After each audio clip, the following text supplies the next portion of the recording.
अस्सलामुअलैकुम dear students, मेरा नाम है शाहिद मंजूर। तो आज हम इस वीडियो में बात करेंगे बॉन्ड एंगल की। तो बॉन्ड एंगल को डिस्कस करने से पहले हमें हाइब्रिडाइजेशन जो है इसको कैसे कैलकुलेट करते हैं ये आना चाहिए। ठीक, हाइब्रिडाइजेशन, ठीक, इसको कैसे कैलकुलेट करते हैं ये आना चाहिए आपको। हाइब्रिडाइजेशन जो होता है इसके लिए हमारे पास, इसको कैलकुलेट करने के लिए हमारे पास एक ट्रिक होती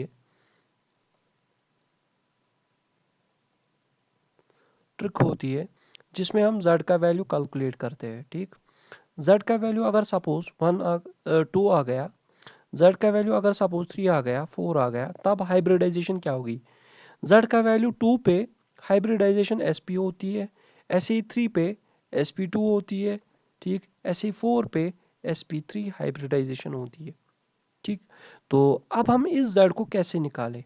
तो z को कैलकुलेट करने के लिए जो हमारे पास फार्मूला होती है that is z is equal to 1/2 valency of central atom plus monovalent atom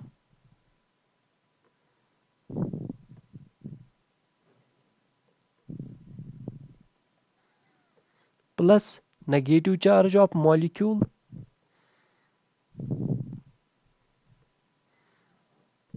minus positive charge of molecule. For example example से समझते हैं इस चीज़ को। फॉर एग्जाम्पल अगर मेरे पास NO2 पॉजिटिव है,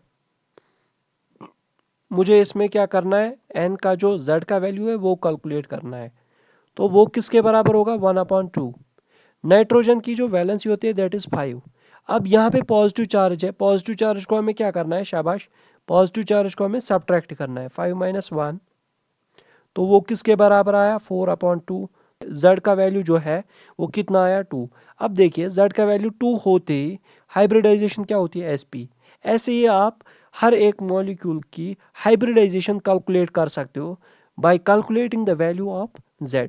तो अगर z का वैल्यू 3 है, हाइब्रिडाइजेशन होगी sp2। ऐसे ही z का वैल्यू अगर 4 है, हाइब्रिडाइजेशन होगी sp3। अब sp पे यहाँ पे टेबल में मेंशन किया है मैंने, sp पे बॉन्ड एंगल कितना होता है, शाबाश, 180 डिग्री। sp2 पे बॉन्ड एंगल कितना होता है, शाबाश, 120 डिग्री। ऐसे ही sp2 पे, sp3 पे बॉन्ड एंगल जो होता है दैट इज 109 डिग्री 0.28 मिनट्स। ठीक, ये फर्स्ट स्टेप हो गया किसका, बॉन्ड एंगल के कैलकुलेशन का, कि हम हाइब्रिडाइजेशन को निकाल के बॉन्ड एंगल बता सकते हैं। अब सेकंड पॉइंट क्या है, ठीक, अब अगर सपोज हमारे पास सेंट्रल एटम जो है वो सेम है, सेंट्रल एटम्स की जो हाइब्रिडाइजेशन है वो सेम आ रही है। फॉर एग्जांपल मेरे पास एक एग्जांपल है NH3 की और वाटर की। इन दोनों में हाइब्रिडाइजेशन क्या है, सेम है, sp3 इसमें भी है और sp3 इसमें भी है। अब मुझे यहाँ पे देखना है कि किसका बॉन्ड एंगल ज़्यादा है। तो आपको याद रखना है कि बॉन्ड एंगल जो होता है that is inversely proportional to lone pairs. जितने ज़्यादा लोन पेयर्स होते हैं उतना ही बॉन्ड एंगल क्या होगा, कम। और जितना बॉन्ड एंगल ज़्यादा होगा, लोन पेयर्स उतने ही क्या होंगे, कम। ये किस से मैंने ये स्टेटमेंट लिया है, VSEPR, valence shell electron pair repulsive theory. ठीक, तो इसी थ्योरी के अकॉर्डिंग ये पॉइंट जो है ये मेंशन किया है। ठीक, तो वैलेंस शेल इलेक्ट्रॉन थ्योरी क्या कहती है कि bond pair repulsion is lesser as compared to lone pair bond pair। Lone pair bond pair repulsion जो होती है वो कम होती है, किससे, लोन पेयर से। ठीक, तो हम बोल सकते हैं lone pair repulsion is maximum while as bond pair repulsion is minimum. तो अब देखिए यहाँ पे हमें क्या करना है, अब हमें यहाँ पे नंबर ऑफ लोन पेयर्स को कैलकुलेट करना है। नंबर ऑफ लोन पेयर्स को कैलकुलेट कैसे करते हैं, z minus surrounding atoms,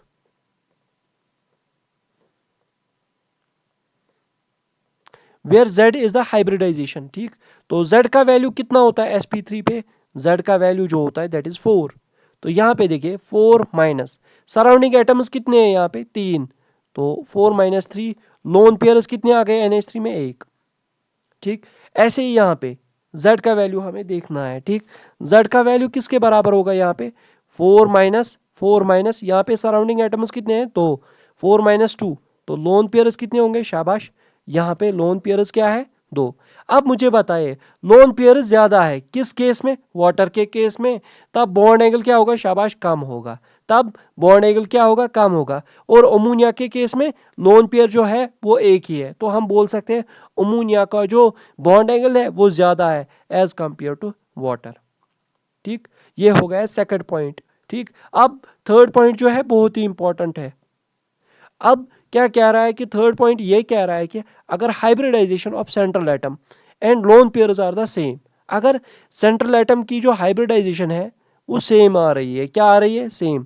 for example से समझते हैं, यहाँ पे NH3 में N की जो हाइब्रिडाइजेशन है दैट इज sp3, यहाँ पे फॉस्फोरस की भी जो हाइब्रिडाइजेशन है दैट इज 3, यहाँ पे लोन पेयर जो है वो एक है, यहाँ पे भी लोन पेयर जो है वो भी क्या है, शाबाश, वो भी एक है, lone pairs are the same.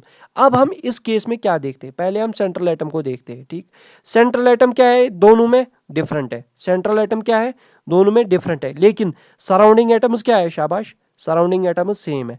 अब जो सेंट्रल एटम्स है इनकी हम इलेक्ट्रोनेगेटिविटी का वैल्यू जो है वो चेक करते हैं।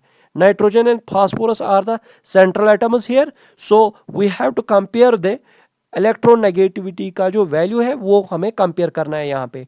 तो नाइट्रोजन जो है it is more electronegative as compare to phosphorus, तो more electronegative means more bond angle, तो अमोनिया का जो बॉन्ड एंगल होगा वो ज्यादा होगा, किससे, PH3 से, PH3 से। तो हम ऐसे लिख सकते हैं कि NH3 का जो बॉन्ड एंगल है वो PH3 से ज्यादा है। अब इसका रीजन क्या है, रीजन है बॉन्ड एक्सपेंशन,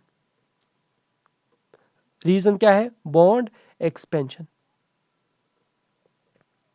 ठीक, तो यहां पे नाइट्रोजन की इलेक्ट्रोनेगेटिविटी के का जो वैल्यू है वो ज्यादा होने की वजह से क्या होता है, बॉन्ड एक्सपेंशन। ठीक, तो इसीलिए नाइट्रोजन जो है इसका बॉन्ड एंगल ज्यादा होता है एज कंपेयर टू फास्फोरस। ठीक, अब सेकंड पॉइंट क्या है, अब अगर सेंट्रल एटम सेम है, सराउंडिंग एटम्स क्या है, डिफरेंट है, ये आपको पॉइंट याद रखना है। ठीक, सेंट्रल एटम क्या है, शाबाश, सेम है, सराउंडिंग एटम्स डिफरेंट है, तब हमें सराउंडिंग एटम्स की इलेक्ट्रोनेगेटिविटी का जो वैल्यू है वो देखना है। अगर वो ज्यादा है, इलेक्ट्रोनेगेटिविटी का जो वैल्यू ज्यादा है, तब बॉन्ड एंगल क्या होगा, कम होगा। फॉर एग्जाम्पल यहाँ पे मैंने एग्जाम्पल नोट की है that is COF2 and COCl2। अब देखिए यहाँ पे कार्बन जो है इसके पास क्या है, इसके पास डिफरेंट सेंट्रल एटम्स है। इन दिस केस यहाँ पे क्या है, फ्लोरीन है, यहाँ पे क्या है, क्लोरीन है। ठीक, अब हम फ्लोरीन एंड क्लोरीन को देखते हैं।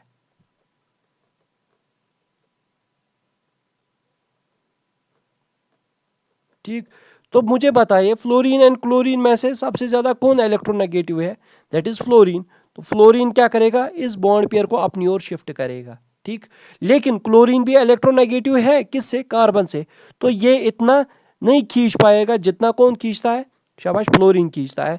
अब यहाँ पे इलेक्ट्रॉन जो है इनके बीच में क्या जनरेट होता है, क्लोरीन के केस में ये इतना नहीं खींच पाता है, इसीलिए इलेक्ट्रॉन जो है इनके बीच में कौन सा फोर्स जनरेट होता है, रिपल्सिव फोर्स, रिपल्सिव फोर्स। अब जब रिपल्सिव फोर्स इन दो बॉन्ड पेयर्स के बीच में क्रिएट हो गया तो बॉन्ड क्या हो जाएगा, एक्सपेंड हो जाएगा, बॉन्ड एंगल विल इंक्रीज, कैसे, क्योंकि यहां पे क्या हो रहा है, बॉन्ड एक्सपेंशन।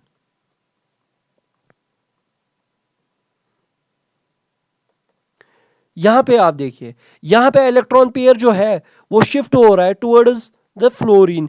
यहां पे जो रिपल्सिव फोर्स जो होता है वो मिनिमम होता है between these two bond pairs, या हम बोल सकते हैं इन इलेक्ट्रॉन्स के बीच में जो रिपल्सिव फोर्स है तो वो मिनिमम है, तो हम बोल सकते हैं यहां पे बॉन्ड एक्सपेंशन नहीं होता है। क्या होता है, शाबाश, बॉन्ड एक्सपेंशन नहीं होता है, इसीलिए बॉन्ड एंगल जो है वो सेम रहता है। While as lesser electronegative element के कंपैरिजन में बॉन्ड एंगल जो है वो एक्सपेंड होता है, ये आपको याद रखना है। नेक्स्ट वीडियो में हम इस पे न्यूमेरिकल्स करेंगे। आई होप गाइज आपको ये जो मेरी वीडियो है ये पसंद आई होगी। मिलते हैं अपने नेक्स्ट वीडियो में, तब तक के लिए अल्लाह हाफिज।